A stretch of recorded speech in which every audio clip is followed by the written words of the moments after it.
बात अब दिल्ली की करते हैं। दिल्ली के अंदर भी आम आदमी पार्टी की जानिब से एहतजाजी धरना दिया गया है, जहां पर दिल्ली के जंतर मंतर पर अवामी इत्तेहाद पार्टी की जानिब से एहतजाजी धरना दिया गया, जहां पर अवामी इत्तेहाद पार्टी के लीडरान के साथ साथ कारकुनों की एक बड़ी तादाद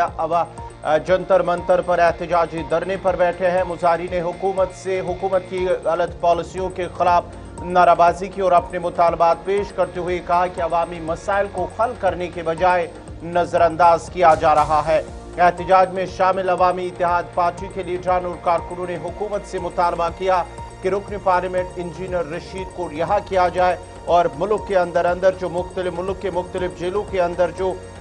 कश्मीर के नौजवान जिन्हें गिरफ्तार किया गया है उन्हें भी रिहा किया जाए, ये उनकी तरफ से मांग की गई है। और साथ ही साथ उन्होंने कहा है कि जो हुकूमत की अवाम मुखालिफ पॉलिसियाँ हैं उसकी वजह से लोगों को मुश्किलात पेश आ रही हैं। बड़ी और अहम खबर आपको बताते चले कि जंतर मंतर पर अवामी इत्तेहाद पार्टी की जानिब से एहतजाजी धरना दिया गया है और साथ ही साथ उन्होंने मांग की है कि जो अवामी इत्तेहाद पार्टी के सरबराह और रुकन पार्लियामेंट इंजीनियर रशीद है उन्हें रिहा किया जाए और साथ ही साथ जो मुल्क के मुख्तलिफ जेलों के अंदर कश्मीर के नौजवान हैं जिन्हें पहलगाम हमले के बाद ही कैद किया गया, गिरफ्तार किया गया और उसके साथ साथ ही उससे पहले भी कुछ नौजवान हैं जिन्हें बेगुनाह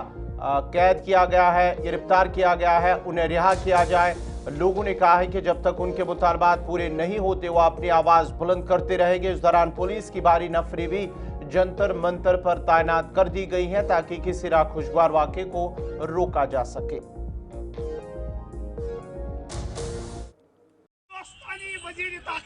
हमारी डिमांड है कि जम्मू कश्मीर के जितने भी नौजवान पॉलिटिकल प्रिजनर्स के साथ साथ इंजीनियर रशीद साहब जो कि 20 लाख वोटर्स को और 40 लाख लोगों को रिप्रेजेंट करते हैं उनको रिहा किया जाए। और इस वक्त आप देख सकते हैं ये एक सिंबॉलिक प्रोटेस्ट है कि इंजीनियर रशीद साहब को 6 साल मुकम्मल हुए तिहाड़ जेल में और 7वें साल में उनकी इनकारसरेशन दाखिल हुई। तो लिहाजा इस मौके पे ना हम सिर्फ इंजीनियर रशीद साहब की बात करते हैं बल्कि उनके साथ साथ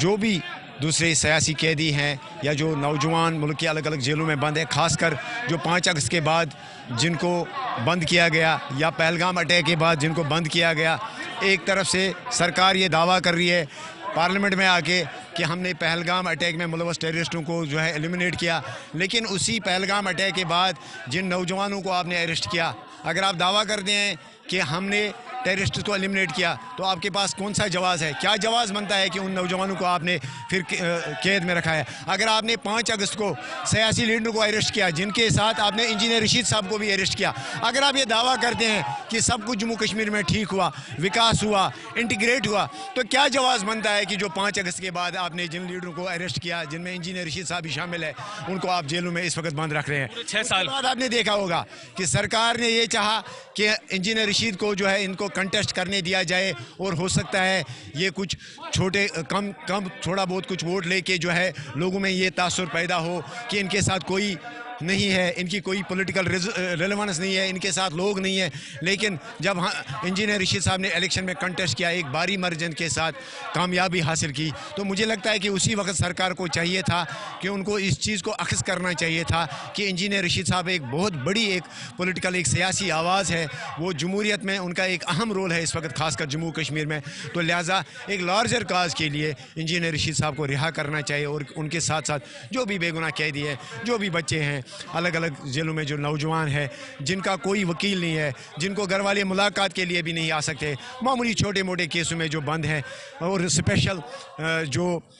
प्रोविज़न वाले जो कुछ कवानीन है उनका सहारा लेके, स्पेशल क्लाज़ों का सहारा लेके नौजवानों को बंद रखा गया। तो हमारी गुजारिश है, हमारी ये डिमांड है, आज श्रीनगर में भी हम ये बात करते हैं लेकिन आज दिल्ली आकर हम मरकज़ी सरकार तक, ऑनरेबल प्राइम मिनिस्टर साहब तक, ऑनरेबल होम मिनिस्टर साहब तक ये बात पहुँचाना चाहते हैं कि जम्मू कश्मीर के जो भी नौजवान बंद है, बेशतर नौजवान जो है वो बेगुनाही की सज़ा इस वक्त काट